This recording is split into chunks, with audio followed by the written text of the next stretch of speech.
할렐루야. 오늘 하루도 주님께 찬양과 경배함으로 나아가시는 히림의 모든 성도님들과 예배자들 되시기를 주님의 이름으로 축복합니다.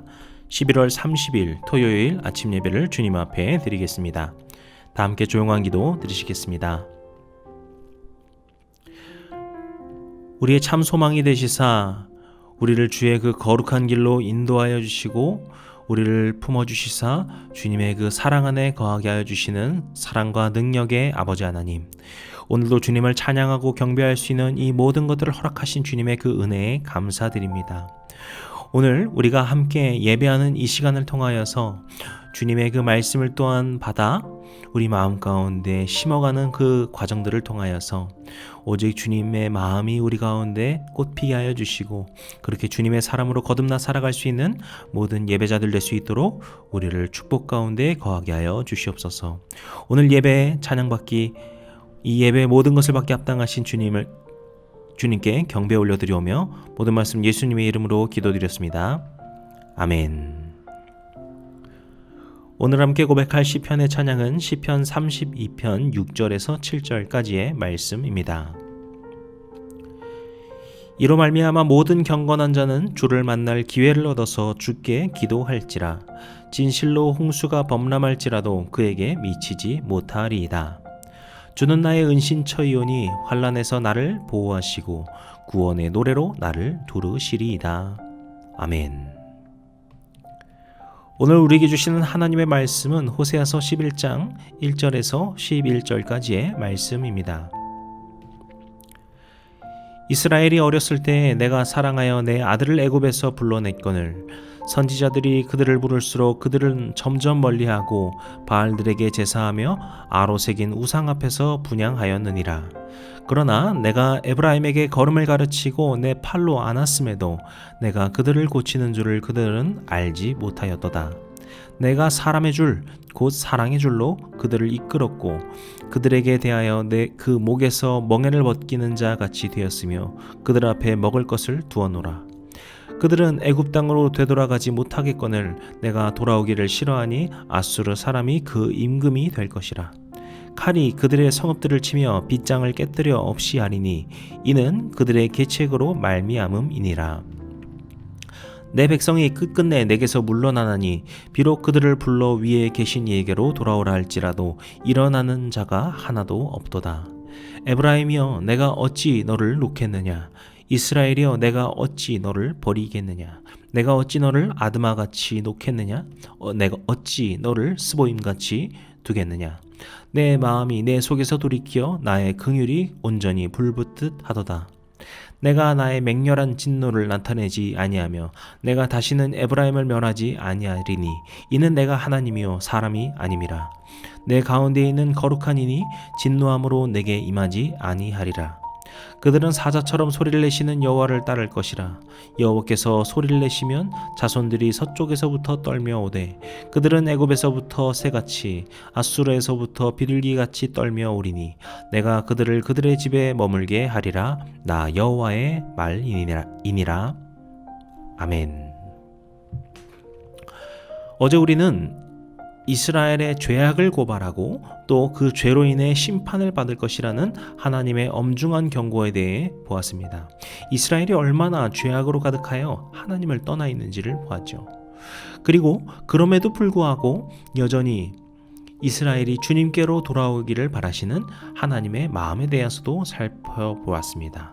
그리고 이제 오늘 말씀에 가서는 이런 죄악으로 가득함에도 불구하고 여전히 이스라엘을 사랑하고 계시는 그 하나님을 살펴볼 수 있게 됩니다. 일단 오늘 본문 1절부터 3절까지의 내용은 하나님께서 옛날에 이스라엘과 있었던 그 일들을 짚어나가시는 일종의 추억을 떠올리거나 회고를 하고 있는 형식의 구절인데요. 1절을 보시면은 애굽에서 불러냈다. 그들을 애굽에서 불러냈다라고 말하고 있습니다. 이것은 출애굽 사건을 말하고 있는 것이죠. 이스라엘 민족의 정체성이라고 하는 것 자체가 어떤 뛰어나고 유능한 민족이어서 그들이 자생적으로 큰 민족을 이루게 된 것이 아닙니다. 그렇게 큰 민족을 이루게 되어서 여호와 하나님을 신으로 모시게 된 그런 과정이 아니라는 거예요. 창세기 과정이 있었긴 했지만 결국 그들의 정체성은 무엇입니까? 이집트의 노예로 있던 민족, 그렇게 보잘것없는 집단에 불과했습니다. 그런 그들을 하나님께서 택하셔서 구하시고 자녀 삼아주신 순전히 하나님께 주권이 있는 하나님 주권의 민족이 바로 이스라엘의 정체성이죠. 그런데 이들의 모습이 어떠합니까? 2절을 보시면은 선지자들이 그들을 불렀다라고 하는데, 이것은 하나님의 말씀이 그 땅에 계속해서 선포되고 있었음을 전제하고 있습니다. 하지만 그 말씀을 무시하고 점점 멀리하고 오히려 바알을 숭배하고 또 우상 숭배를 하고 있었다라고 말하고 있죠. 하나님의 절대적인 힘으로 말미암아 구원된 그 민족이 하나님을 배신해버린 상황을 말하고 있습니다. 그리고 3절은 에브라임을 부르고 있습니다. 에브라임은 우리가 이 호세아서를 보면서 계속 나오지만 이 이스라엘 왕국 중에서도 특별히 북이스라엘을 지칭하게 됩니다. 에브라임이 북이스라엘에서 대표되는 지파였기 때문인데요. 하나님께서는 그들의 걸음을 가르치고 내 팔로 안으셨다라고 하는데, 이것은 북이스라엘의 탄생을 말하는 것입니다. 유다 지파의 르호보암이 왕으로 있을 때 그들이 폭정을 일삼고 하나님을 잊은 채 살고 있는 것을 보면서 하나님께서 에브라임을 비롯한 10개의 지파를 선택하시고 그 지도자 여로보암을 통하여서 그들이 유다로부터 나와서 북이스라엘이라는 나라를 새로 이루셨다라는 것을 말하고 있는 것이죠. 이 역시 북이스라엘의 정체성도 마찬가지로 하나님의 주권 아래 있음을 보여줍니다. 하지만 3절 뒷부분에 어떻게 말합니까? 하나님께서 그렇게 도우셨음에도 불구하고 그들이 알지 못했다라고 한탄한 형식으로 말하고 있습니다. 이렇듯 하나님 앞에 이스라엘의 모습은 한마디로 배은망덕이라고 볼 수 있는 것이죠. 그런데 그런 그들을 향한 하나님의 마음은 어떠할까요? 4절 말씀을 보시면은 어떻게 말합니까? 함께 읽겠습니다. 내가 사람의 줄 곧 사랑의 줄로 그들을 이끌었고 그들에게 대하여 그 목에서 멍에를 벗기는 자 같이 되었으며 그들 앞에서 먹을 것을 두었노라. 아멘. 여기서 사람의 줄, 사랑의 줄을 말하는데, 이 줄은 원어로 보면은 서로 다른 단어입니다. 사람의 줄이라는 것은 원어로 헤벨이라고 하는데, 이 단어의 어원은 출산의 아픔, 그렇게 애쓰는 행위를 의미합니다. 즉 사람의 줄이라고 하는 것은 이스라엘 백성을 참 사람 되게 하시는 하나님의 노력을 보여주는 줄인 것이죠. 반면에 사랑의 줄 할 때 줄은 아바트인데요. 이것은 몇 겹으로 짜여진 줄이어서 아주 튼튼한 수레를 끌 때 쓰는 줄을 말합니다. 즉 하나님의 사랑의 줄이라고 하는 것은 결코 끊어지지 않는 단단한 줄이다 라는 의미에서의 사랑의 줄인 것이죠. 이렇게 하나님께서는 그 죄 많은 북이스라엘을 향하여서 여전히 애쓰고 계시는 하나님이시고 그 끊어지지 않는 사랑으로 붙들고 계시는 사랑의 주님이시라는 것을 보여주고 있는 것이죠. 그리고 그것을 이미지화해서 보여주는 것이 그들 앞에 먹을 것을 두었다라고 하는 것인데요. 여기서 앞이라고 하는 것은 사람 얼굴의 턱을 의미합니다. 그리고 두었다라는 것은 구부려서 둔다라는 것을 의미하는데요. 생각해 보시면은요, 상대가 마주보고 있다라고 하면요, 무언가를 턱에다 둔다라는 것은 구부릴 이유가 전혀 없겠죠. 때문에 여기서 구부린다라는 것은 무엇입니까? 이스라엘이 엎드러져서 쓰러져 있음을 상정하며 표현하는 것입니다. 그렇게 무너져 버린 그 이스라엘 향하여서 하나님께서 구부려서 그들의 눈앞에, 그들의 얼굴 앞에 먹을 것으로, 그들에게 좋은 곳으로 여전히 자비하심을 베푸시는 하나님이다라는 것을 보여주고 있습니다. 그리고 하나님의 마음을 가장 잘 엿볼 수 있는 것이 8절의 말씀이라고 볼 수 있겠는데요. 8절 말씀도 같이 읽도록 하겠습니다. 에브라임이여 내가 어찌 너를 놓겠느냐? 이스라엘이여 내가 어찌 너를 버리겠느냐? 내가 어찌 너를 아드마같이 놓겠느냐? 어찌 너를 스보임같이 두겠느냐? 내 마음이 내 속에서 돌이키어 나의 긍휼이 온전히 불붙듯 하도다. 아멘. 하나님께서 이스라엘 그 에브라임을 향하여서 내가 어찌 너희를 놓고 어찌 버리겠느냐 이렇게 호소하며 말씀하고 계십니다. 그리고 뒤에 보시면은 아드마 그리고 스보임이 나오는데요. 이 아드마와 스보임은 소돔과 고모라가 멸망할 때 함께 멸망한 도시로 알려져 있습니다. 그러니까 이 아드마와 스보임이라는 것은 먼저는 이스라엘의 상태를 보여줍니다. 즉 이스라엘이 그 멸망해버린, 타락해서 멸망해버린 소돔 고모라, 그 아드마 스보임과 같은 상태다라는 것을 말하는 것이죠. 우리가 계속해서 보았던 그 이스라엘의 그 타락상을 보게 되면은 이것은 충분히 그렇게 부를 만한 상태입니다. 그런데 또 하나 보여주는 것은 바로 하나님의 마음입니다. 그런 타락한 곳이 소돔과 고모라와 같이 그 유황불로 완전히 쑥대밭이 되고 멸망해야 할 그런 이스라엘의 모습이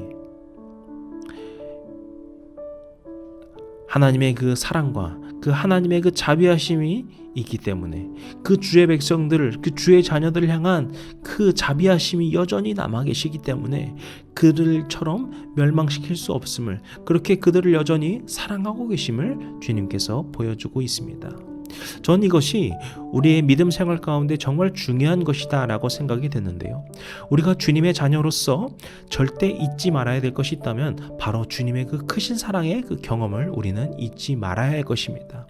우리는요 참 연약합니다. 그래서 죄로 인하여서 넘어지기도 하고요, 낙심하여서 쓰러지기도 하고요, 때로는 그렇게 주님을 조금씩 멀리하며 살아가는 때도 우리 가운데 있을 수 있습니다. 그런데 우리가 그때 기억해야 할 것은, 내가 이렇게 주님께 죄를 지었으니, 내가 주님을 이렇게 멀리했으니 이제 주님께서 멸망시키시겠지, 주님께서 나를 용서하지 않으시겠지, 그렇게 주님께서 나를 심판하시겠지 라는 것이 아니라, 그런 우리를 여전히 부르셔서 여전히 사랑 가운데로 초대하고 계시는 주님이 계시겠지. 내가 이제라도 주님께 부끄러움을 무릅쓰고 나아가 용서를 구하면은 주님께서 나를 용서하고자 하시겠지. 그렇게 우리가 그런 주님의 사랑을 알아 주님께로 하루속히 나아가는 마음이 필요한 것입니다. 사랑하는 성도 여러분, 이와 같이 우리를 여전히 사랑하시고 그 품어주시는 그 주의 사랑을 붙잡고 살아가시는 모두가 되시기를 소망합니다. 우리가 그것을 붙들며 살아갈 때 우리가 다시금 일어설 수 있는 힘이 될 것이고, 우리가 그 죄로부터 이기고 온전함을 입겠노라고 결단하고 그렇게 주님께 나아갈 수 있는 거룩한 모습으로 살아가게 될 줄로 믿습니다. 오늘 이 시간 우리가 그것을 결단함으로 나아가서 주님의 그 사랑을, 그 주님의 그 풍성하신 은혜를 누릴 수 있는 우리 모든 예배자들 되시기를 주님의 이름으로 간절히 축복합니다. 기도하시겠습니다.